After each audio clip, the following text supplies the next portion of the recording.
पंचतंत्र की कहानी। प्यासी चींटी और कबूतर। एक समय की बात है। गर्मियों के दिनों में एक चींटी बहुत प्यासी थी और वो अपनी प्यास बुझाने के लिए पानी की तलाश कर रही थी।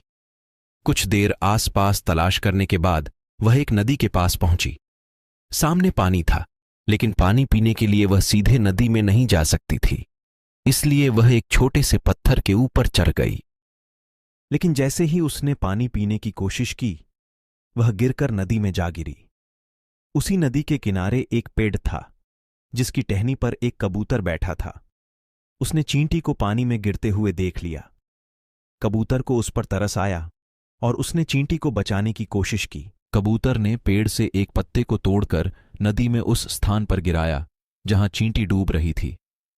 चींटी पत्ते पर चढ़कर अपनी जान बचा ली।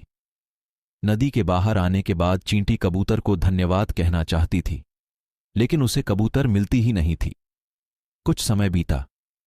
एक दिन एक शिकारी उस पेड़ के पास आ खड़ा हुआ।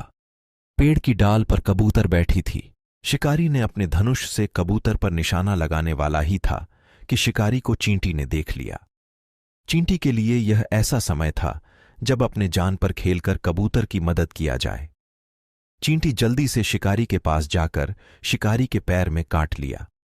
चींटी के काटने से शिकारी का निशाना चूक गया। तीर कबूतर को न लगकर पेड़ के एक डाली को जा लगा। शिकारी यह सब कुछ बस देखता रहा। कुछ दिन के बाद वह कबूतर चींटी से मिली और चींटी को धन्यवाद कहा। इसके बाद वह एक अच्छे दोस्त बन गए। चींटी और कबूतर की कहानी से हमें सीख मिलता है कि हमें किसी की भी मदद कर देना चाहिए। हमें यह नहीं सोचना चाहिए कि हमें मदद के बदले क्या मिलेगा,